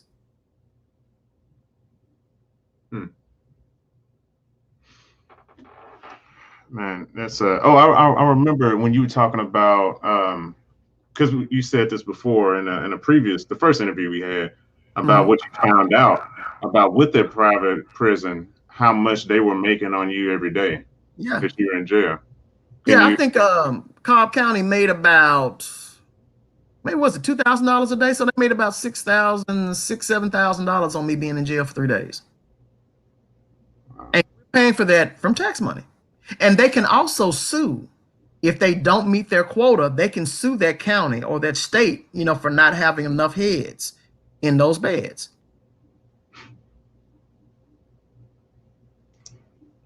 Yes. Actually, that kind of brings me back to what happened with Sandra Bland. Mhm. Like it was probably for a reason why he just immediately just kind of like pulled her out of the car just for her talking back. Yeah. Well, you know what's so crazy is, see, like it's amazing. Like Sandra Bland gets pulled out of her car because we characterize black women a certain way. Right. You are in the, but if you know, I used to work with this was years ago. God, I remember too much. I inherited this memory from my daddy. But when I worked at, if you remember Dillard's at Hickory Ridge Mall, and most of our security guards were sheriff's deputies and off-duty Memphis police officers. And I would listen to the sheriff's deputies talk about how they pulled over such and such's wife. The rich, the rich upper echelon of Memphis. And I remember one particular conversation where this guy was talking about he pulled, it was a grand Cadillac and the tags were expired. And he said it was months. It wasn't just like last month, it was like 6 months past due for her tags. And I forgot, he said she was the wife of one of the wealthiest people in Memphis. Got out the car with her fur coat on, her diamond rings, and drunk, and said that she talked so badly to him, tried to slap him, all kinds of stuff. And guess what they let her do? They let her go.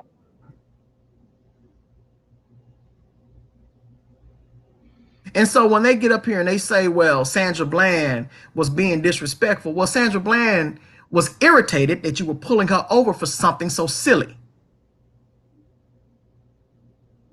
And maybe if you had have shown a little bit of respect and just let her go. And see, we just believe, again, and that's where we come into these narratives and we believe these narratives about ourselves, that black people are so this and we're so, no, we're not. Anything that we are, these white people are much worse. And I've seen it. But they get to go home. I got a homeboy that's a therapist, has his own practice in Charlotte, North Carolina now. And he calls me sick how these white people have gone in and murdered people, run people over with cars, drunk behind the wheel. And they don't go to jail, they go to therapy. Look up the case about the Crouch boy in Texas, where he's so wealthy. He got into a truck and had just been drinking and ran over 6 people and killed 4 of them. And he was allowed to go on probation, and they actually their defense was he had a disease called affluenza because he was so rich, his parents didn't teach him right from wrong. Now he was and he was put on probation, but check this. He violated his probation, left the country, went to Mexico, and his mother went with him. But she wasn't called a bad mother. They didn't even mention his father. Didn't even mention his father. Now, if there had been a black child, they would have brought up the father. You remember the black child that fell into the ravine at the zoo? Mm-hmm. They brought up his father's record, and his father wasn't even at the zoo with him that day. So when I hear stuff like, well, she had no bit, no, we've seen on video how these white people treat police officers. We've seen it. It's just that we don't want to tolerate anything other than being subserviency from black people. Black people always have to be in a position where we have our heads down. Mm-hmm. And again, that goes into the criminalization of us. That's used as a justification to put us in jail. And then while we're in jail, hey, you come up with new ways to make money off of our bodies. And then like now, what we just said about the prisoners being used as the fire department. Like you have really just set this. Now you just think they're not going to stop there, John. They're going to keep on going. They got call centers in jails now where you got prisoners answering customer service calls for us. They're making clothes now. They're doing all of this stuff. Because why? You don't have to pay them. I think there was when Bloomberg was running for president, Democratic, trying to get the Democratic nomination. And he wasn't trying to get that nomination. Yeah. He was trying to stop certain folks. Right. So I got a call. and it was from one of the people. Hey, we just trying to see, what's going. He was doing this survey to try to see what Black people were dealing with, so he can talk about it on the debate stage. And so I was just like, it's full of crap. Just because his record and all of this, like, but I stayed on the line initially. Well, actually, the whole time, because I noticed that it was a Black person that I was talking to. And I was just sitting there thinking, I'm thinking to myself, my brother, what you doing, man? But then also I was just like, you know what? I'll be courteous, because I was gonna get off the phone. Like, nope, I don't even want to do it. I was just like, he's just trying to do his job. I don't need to be taking any anger out on him, because it's not entirely his fault. So I was just like, you know what? I'll just stay on it. And every once in a while, something stood out to me, because he was just reading stuff. Like, he was like, and the my bad. I'm sorry. Hold on. Yeah. If you, and then he would start the sentence back over. Whatever. He did that a few times, and I was sitting there thinking, like, why would they hire somebody, to do this? Yeah. If they're not. And then that made me think about, well, what you were saying. It was probably at this jail where he was hiring. I mean, same thing like how Apple, how they get some of their stuff made for cheap through jails, which they end up making all of this stuff for all these different companies, and they're getting like 7 cents, or I don't know how much they're getting, but if they're even getting the 7 cents, even if they're even getting that. Yeah. So again, when we say it's the system, this is what it is. And you started with Black people, and you expanded to everybody else. I'm sorry, my dogs are barking. Oh no, you good. Okay, so let me just go ahead, and for everyone who's watching, if you can just like this video, please. If you haven't liked it yet, please like the video. Subscribe to Fly Nubian King. Hit the notification bell so you know when the videos drop. We'd love to have you on this channel to present more videos like this to you. Also, drop down in the comments what you want to hear from Frank on this show. If you have a guest that you think would be great on the show, let me know. I'll look into it. I think Frank, you already went into some of the stuff one of the questions, and I'll call out their names, Jermaine Flowers and Dennis Cunningham, who basically had the same question that you already answered earlier on why you were voting anyway. But I have one, and this will probably be the last one that we'll go out on, and it's from Vincent Burke. It's kind of like a 3-parter. Okay. But, I'll go ahead and just reiterate the question for you. So he put, why is there a push for Black people to forget about Black people's historical events in Africa, the U.S., and the diaspora, but this idealism isn't pushed on any other ethnic or religious groups? Ooh, that's a good question. That's what I can pop it back up so that way, Yeah, people, and Vincent, can I say this? American history is not told truthfully anyway, even the version that we're getting. So we completely leave out, the struggle for labor, which is one of the bloodiest in the world. Look up, I'm gonna look up Ludlow, Colorado. This was actually a small mining town.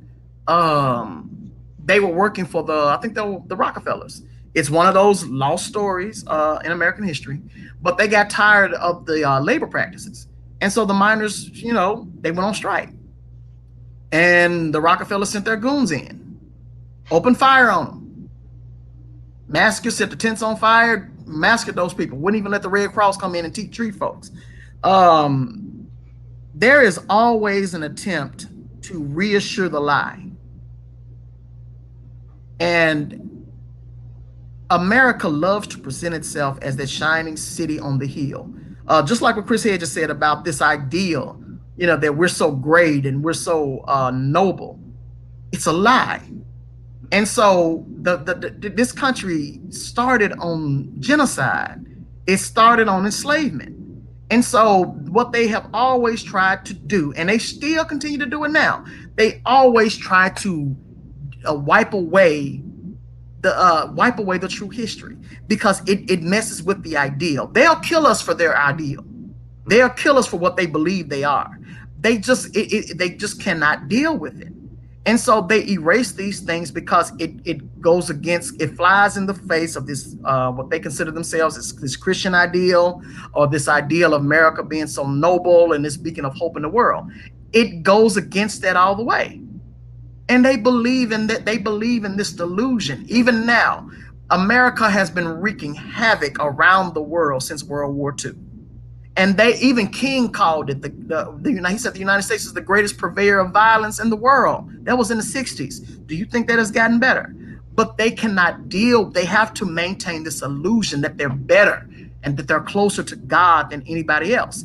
And so that's why they attempt to push Black people to forget, what has happened to us and what they've done to Africa, what they've done, not just even to Africa, but around the world. Look at what they did in Australia with the Aboriginal people.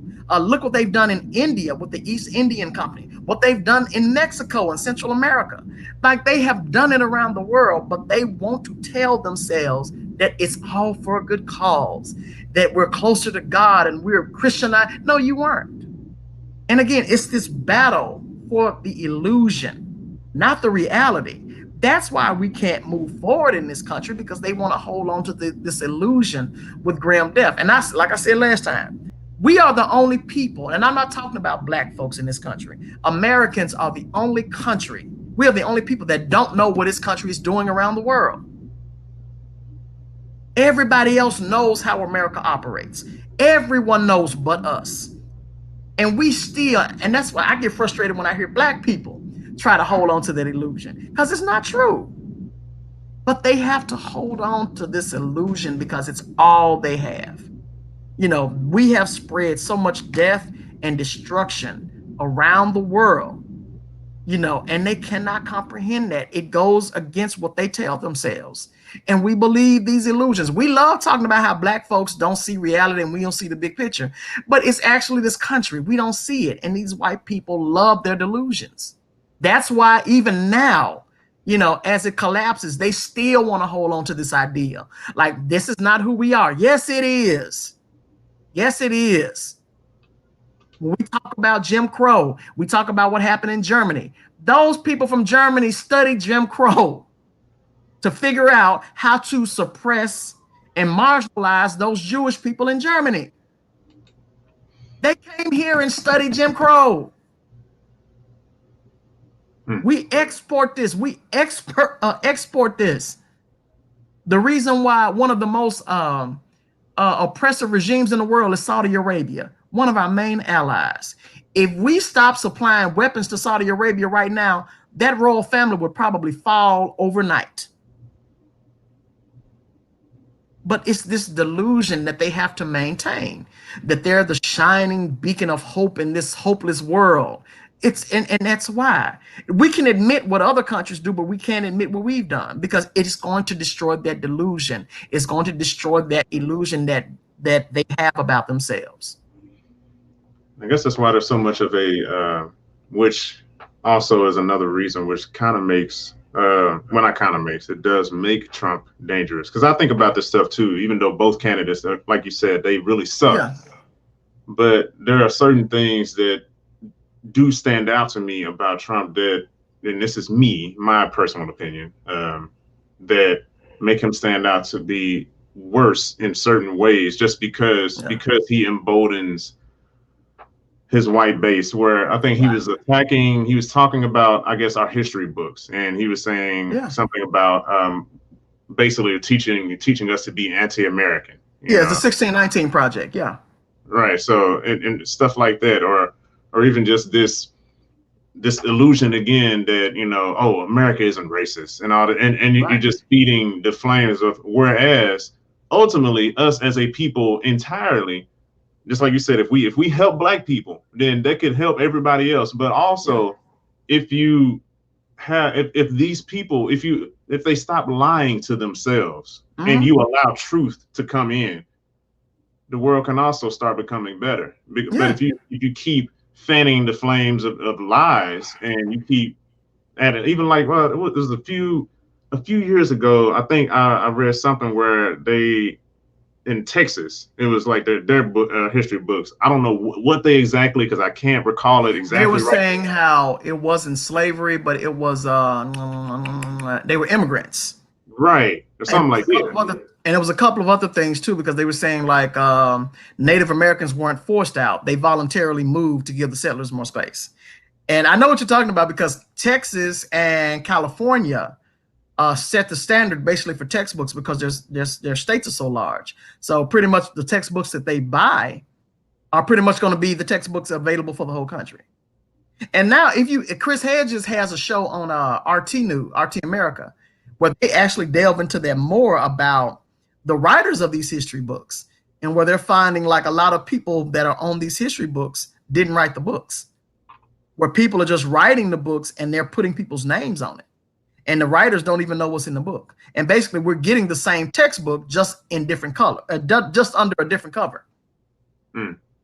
And if you do need a history book, I recommend Howard Zinn's People's History of the United States, and also The Untold History of the United States. That's by Oliver Stone, and I can't pronounce the other guy's name.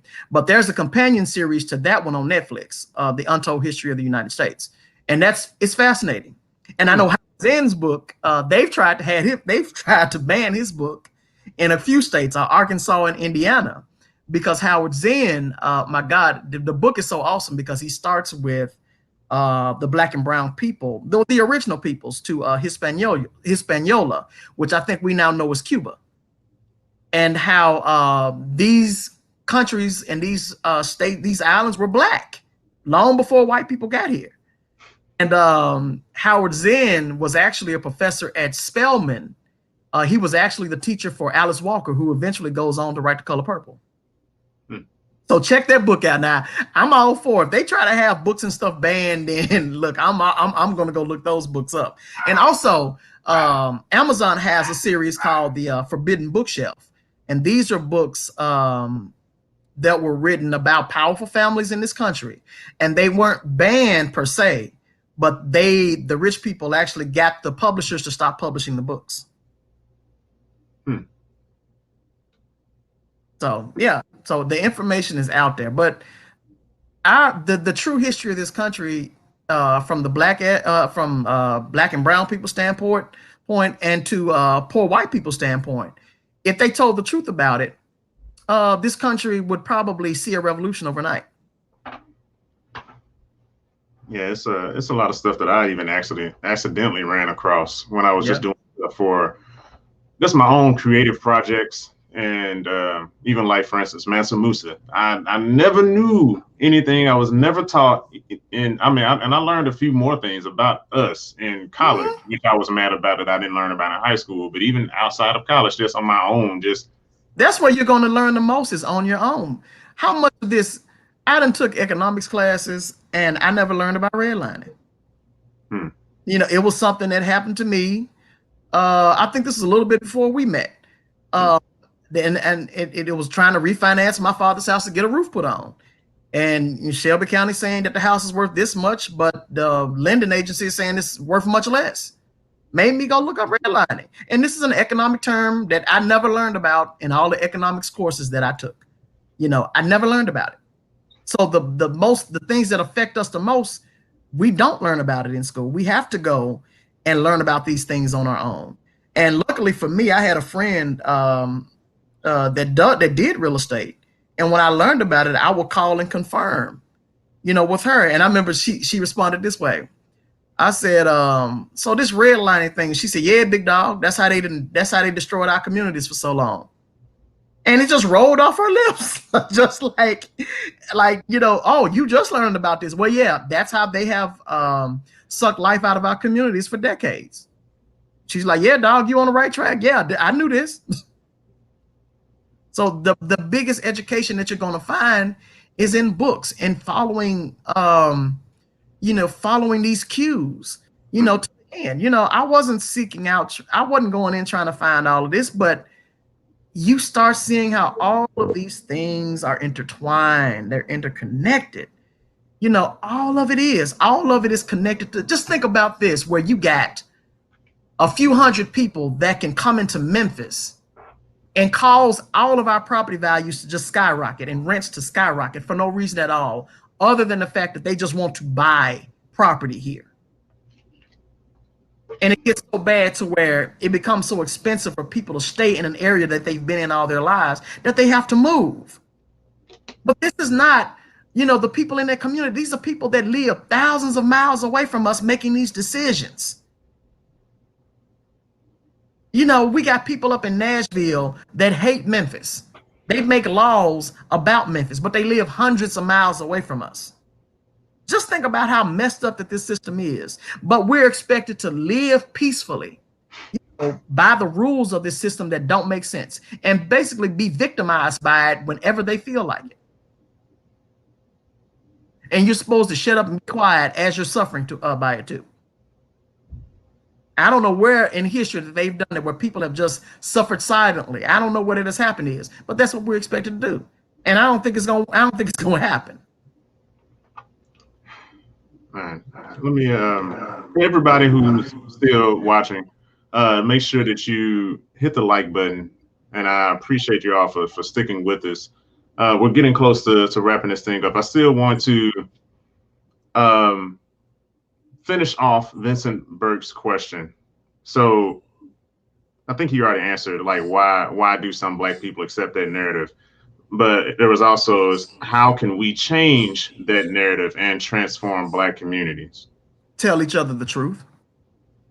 Talk to these young people. Talk to ourselves. Because one of the things I love to hear is, well, they ain't gonna teach you that in school. They never have. Most of the knowledge, John, that I have about old Memphis came from my family. It came from listening to my mother's people, my daddy's people, remembering stories. One of the most prolific stories I heard was one of my cousins talking about living in footing claiming homes, and how they were making a joke about how their father used to dress up like a woman to come see them. And I thought that was, as a child, I thought that was one of the craziest things I ever heard. About 4 years ago, I found a documentary called The Myth of Pruitt-Igoe. Pruitt-Igoe was one of the first housing projects in St. Louis. And so they're interviewing original residents. And one of the ladies says, well, I remember when my daddy used to dress up like a woman and come see us. So I'm doing something completely separate from, you know, I'm not looking at it, but I'm listening to it. And when she said that, I turned around and sat down because I remember what my cousin said. Well, one of the policies, if you lived in the housing projects, was this: there could be no able-bodied man in the house. And so if they found you in the house, because they would do searches every once in a while, they would come through and search the apartments. If they found a man in the house, they would arrest him. So a lot of those men would dress up like women to come see their families. So again, when we even talk about what happened with us in housing projects wasn't a gift. And you know how some people like to push it off on Black women, but that's not what happened. They had laws that prevented these men from coming in and visiting their families.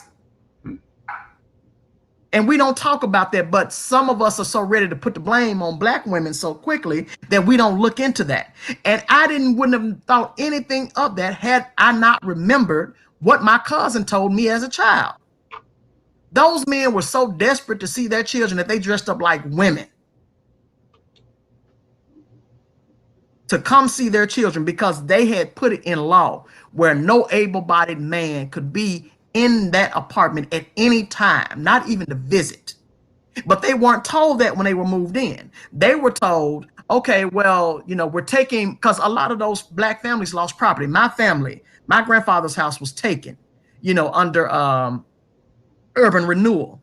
And that's how my father and my father's family ended up in Foot Homes as one of the original families. Not because they wanted to, but because urban renewal, they snatched the family. They snatched the family house. Bulldozed it, put their stuff out and bulldozed it. And that's how so many of our folks ended up in housing projects. They forced them in there. But then you say, okay, well, it looks nice. Y'all go and live. And then they tell the men, well, you can't be with them And so the man was like, well, maybe, okay, but it's a good place for you to live. I'll go find somewhere else to stay and I'll work. I'll send money home and I'll maybe come see you all come home on the weekend to see you. You come home on the weekend? Oh, you can't be in here. See, those are the little things that they don't talk about because they're so busy trying to criminalize us. But we have to tell the truth to each other. We have to tell it to our children.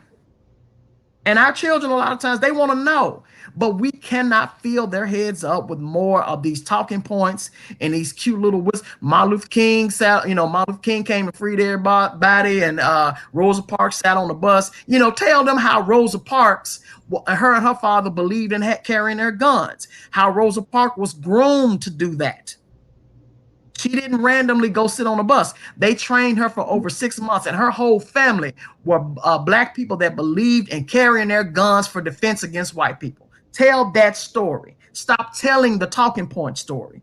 Stop telling the part of the story that fits into this pro-America narrative. When they talk about the I Have a Dream speech by Martin Luther King, tell them about the first 20 minutes of the speech where he basically talked about America as an empire, and they were threatening to disconnect his mic and had snipers on the roof ready to shoot at people if they got out of control. Tell the whole story. We've been telling the souped up, cute pro-American version for too long. Luckily, my father and my mother and them were just old enough to remember how it happened. And they told me they would be saying stuff about King on the news. And my mom was like, that ain't how that happened. Tell the full story. And that's what we have to do. We have to tell it to each other. We have to tell it, from sun up to sundown. And if we don't know it, go learn it. King's speeches are on YouTube now. While we listen to all this other mess, listen to Baldwin. Listen to King. Listen to Malcolm X. Malcolm X had even got to a point to where he was out here threatening neo-Nazis who were threatening King. He told one of them, he said, let anything happens to Martin Luther King and those other leaders in the South, he was going to respond to the fullest extent of his capabilities. But they always teach us that King and Malcolm X were at each other's throats. But here you got Malcolm X basically saying, neo-Nazi, I forgot what the neo-Nazi's name was, and he said he sent the guy a telegram. He sent him a letter, basically saying, if anything happens, he said, I don't agree with their method, but I do agree with what they're fighting for. And if anything happens to King and the other civil rights leaders, he said, then I will respond to the fullest extent of my capabilities because I am no longer restrained by the Nation of Islam. Here you got Malcolm X telling neo-Nazis, do something to them if you want to. Tell a story. We don't tell a story. Also, when King would talk about Stokely Carmichael, eventually he stopped doing that because he said, I'm going to stop talking about these young boys because if you're not doing anything to help their situation, then don't tell me to say anything about how they respond to it. We have to tell those stories because they are not going to tell them. They're not going to tell them truthfully. I'm here and I'm 43 and they're rewriting stuff that I lived through. I'm watching them rewrite stuff. We have to tell our own stories and not let them tell it because I guarantee you they're going to mistell it on purpose. They're going to put the pro-American spin on it. They're going to put the American way is right. They're not going to say how America has been against us. Even with the civil rights movement, the way these people tell it, they'll have you thinking Martin Luther King retired. That he walked away as soon as the Voting Rights Act and the Civil Rights Act were passed in '65. No, he kept going. If that's all he was going for, why didn't he stop then? Why? But they have you thinking Martin Luther King retired, went into retirement. No, they murdered him. They murdered him. They murdered Fred Hampton. They murdered Medgar Evers. They murdered all these leaders from the anti-war movement. They imprisoned them. They ran them out of the country. It didn't end. It was killed off. And there was a whole government program called COINTELPRO that they set up and that they actually set out to destroy Black leadership. Because J. Edgar Hoover said, we cannot allow the rising of a Black Messiah. Those were in his notes in that file that was taken. And as a matter of fact, I think they stole that paperwork during Watergate, the Watergate scandal. So we have to tell it. We got to talk to these children. Tell them why there's animosity between us and the police, and tell them how it goes back. Because a lot of it, too, is we're leaving our children out here. Our children are really thinking they're crazy because we're not telling them the stories. I got it from my father. I got it from my mother. I can tell you the first night I was pulled over by the police and I came home. And my mother, I don't even know how she knew it had happened. My mama looked me dead in my face and said, the police pulled you over tonight, didn't she? Had the fear of God in her eyes. I didn't tell her that I had been pulled over, but she knew. She knew the look. And they told us about this animosity, how the police have always treated us. We got these young people out here thinking everything is all right, but they keep bumping into the system and they're thinking it's them. But it's not. It is a system set up against them. Tell that to these people. Tell that to these black brothers and sisters walking around here that seem like they're lost. They're lost because we ain't talking to them. We're telling them the lie. We're telling them, well, if you just do everything right, everything. No, that's a damn lie. Tell them the truth. Yeah. I mean, that's one thing that me and my best friend, we talk about a lot, where it's just like the stuff that you grew up thinking that was right. And it was well-intentioned, but, or at least from us, in a sense, is well-intentioned. But just like you said, if you're not telling the whole truth, then you're walking around blindfolded. Yeah. That's called lying by omission. And we do a lot of that in this country. Our news media, remember the discussion I had about Michael Jackson? They had us thinking Michael Jackson was just paying off folks. No, it wasn't. They filed a civil case after trying to extort him for 6 months. We don't talk about that. That was a civil case. But again, that one little bit of information changes what? The whole narrative. I don't know if you remember too. You remember there was a black guy here in Memphis driving a daycare bus. And he ran into the wall, like right there, almost at Norris Road. And they drug him. I mean, he died. A few of the kids died.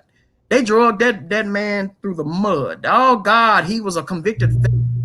He had weed in the system. He shouldn't have been driving. And come to find out, the guy was an undiagnosed diabetic. And he started having a seizure as he was driving. And that's what caused the accident. But they spent weeks criminalizing him. His dead body. Making him look out to be a villain, a fiend. He was a felon, so he know he shouldn't have been, which is probably the only job he probably could have gotten with that felony on his record. But he was undiagnosed with diabetes and started having a seizure as he was driving. And that's what caused the accident. But lying by omission.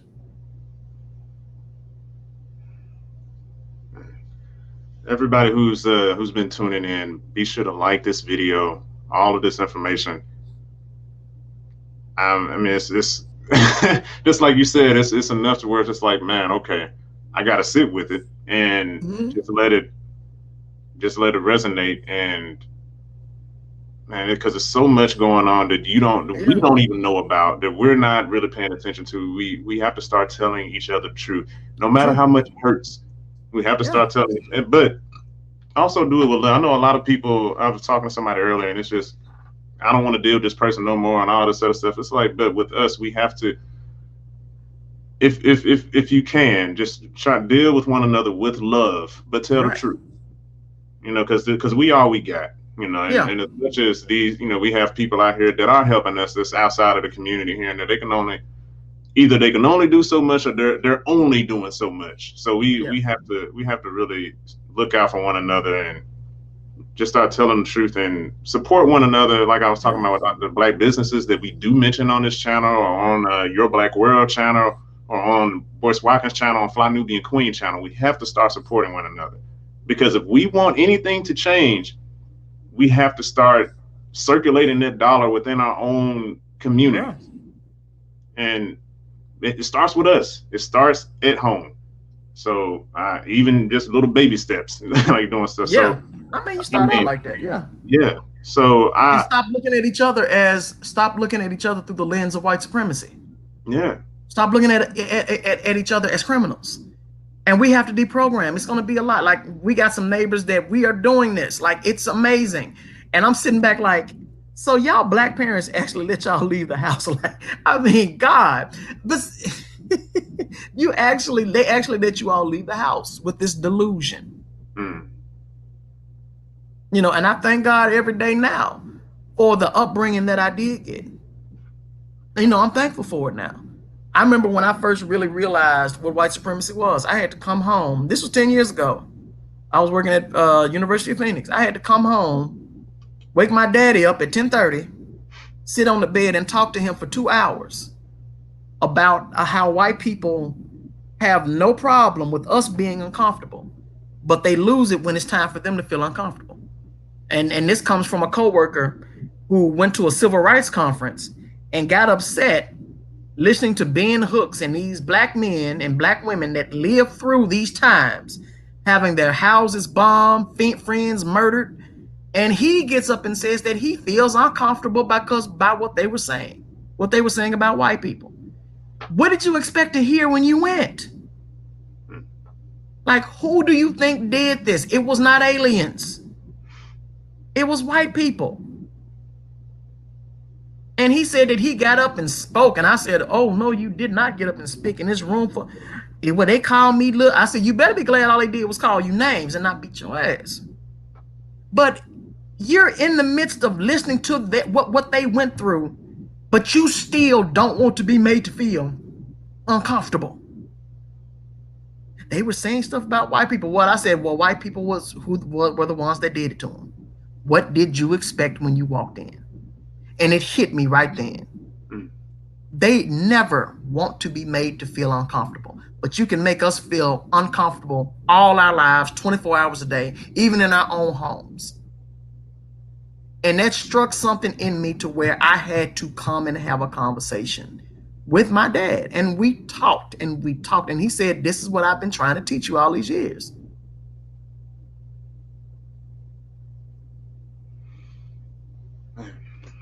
Yeah. So let's start being more supportive of one another. Like I said, if you haven't hit the like button so this message can go out, so the more people can see this. Share it.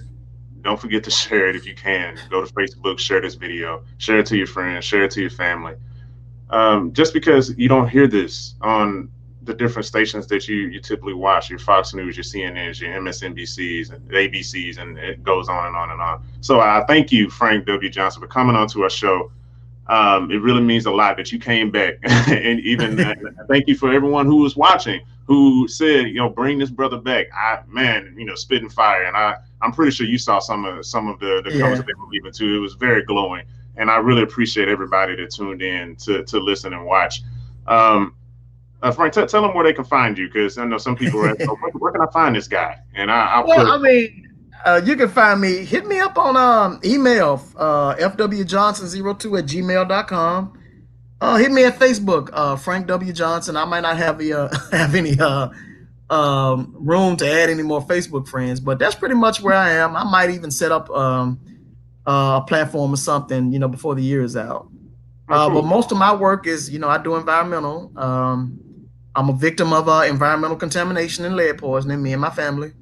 Look up Memphis Defense Depot. You can Google me, and a couple of articles may come up about that issue too, but that's primarily what I rally around, and how detrimental living next to these contamination sites has been, not only for my family, but everybody in these communities. So like my mom had a rare brain cancer that my oldest sister is recovering from now. And she had to give up her 30-year career as being a nurse. But we discovered she was lead poisoned in Foot Homes.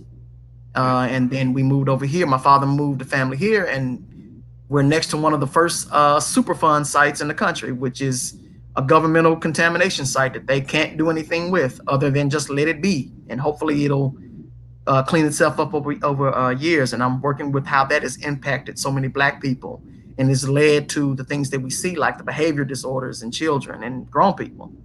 All of that is lead related. All of that is contamination issue, eczema, asthma, all these things. So that's pretty much where you'll find me. And like I said, shoot me an email, fwjohnson02@gmail.com, or try to find me on Facebook at Frank W. Johnson on Facebook. Cool. I cuss on my Facebook page too, so y'all get ready for that. Sounds good. Hey, man, shoot, cuss away. That's all. You're being you.